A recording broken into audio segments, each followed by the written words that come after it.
இவன் தான் பண்ணிருக்கான். யாருக்கு லவ் யூ சொன்ன? என்ன இப்போ போன சரி சரி உங்க அழுகுறாரு. இதெல்லாம் அப்பா திட்ட மாட்டேன். இதான் சும்மா ஜஸ்ட் பண்ணு. அதெல்லாம் திட்ட மாட்டேன். லவ் பண்றேன்னா பண்ண ஒன்றும் பிரச்சனை கிடையாது. என் கம்பளை காணும் நான் கேக்குறேன். அவங்ககிட்ட கேட்டேன், இவங்ககிட்ட கேட்டேன். யாரா எடுத்து அந்த கம்பலுன்ட்டு. இது அதாவது எங்க பாரு இந்த சீன் போடாத வேணான்ட்டேன். இந்த மாதிரி விஷயத்துக்கெல்லாம் நான் திட்ட மாட்டேன் சரியா. பட் என்னன்னா கமல் நீ சம்பாதிச்சு நீ வாங்கணும். நான் வாங்கி கொடுத்துட்டு நீ ஐ லவ் சொல்றதுக்கு அந்த பொண்ணு யாரும் சொல்ல நான் வந்து சொல்றேன் ஐ லவ் யூ. என் மகனை நான் கஷ்டப்பட்டு வாங்கி வைக்கிறது நீ எடுத்து கொடுத்து ஐ லவ் சொல்லுவதா? நீ பண்ணது நான் இது தப்பு சொல்லவே கிடையாது. ஆனா மறைக்கிறது ஏன்? இந்த மாதிரி ஒரு விஷயத்த படிச்சு நீ சம்பாதிச்சு உங்க காசுல வாங்கி கொடுக்கணும். யார் காசுல?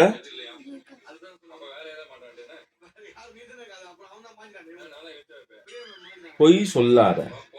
அந்த பொய் சொல்றதுல இப்போ ஆக்டிங் ஒன்று போட்ட பத்தியா? திரும்பவும் அந்த ஆக்டிங் வேணாம்.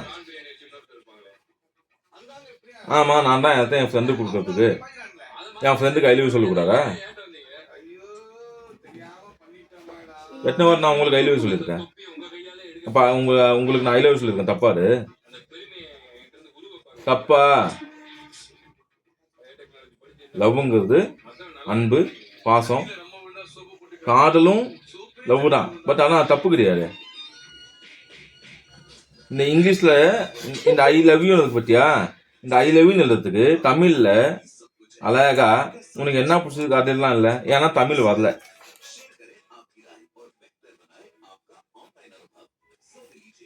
படிப்புல என்ன மாதிரி இருக்காதீங்க. புத்தியில உங்க அம்மா மாதிரி இருக்காதீங்க சரியா. படிப்பு விஷயத்துல உங்க அம்மாவை எடுத்துக்கோ. லவ்வுக்கு அர்த்தமே தெரியாத டைம்ல அதெல்லாம் பண்ணக்கூடாது. லவ்னு என்ன சொல்லு? கடற்கரை நாய்களை பாட்டெல்லாம் அதெல்லாம் கற்றுக்கூடாது சரியா.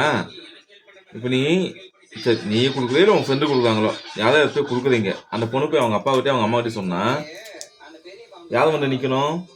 நீ கொடுத்தினா நான் வந்து நிற்கணும். இல்லை உன் ஃப்ரெண்டு கொடுத்தா அவங்க அப்பாவோ இல்லை அவங்க அம்மா வந்து நிற்கணும். யாருக்கு அசிங்கம்? யாருக்கு அசிங்கம் சொல்லு? யாருக்கு அசிங்கம்? உனக்கா அசிங்கம் மட்டும் உனக்கு அது மாதிரி பண்ண மாட்டீங்களே.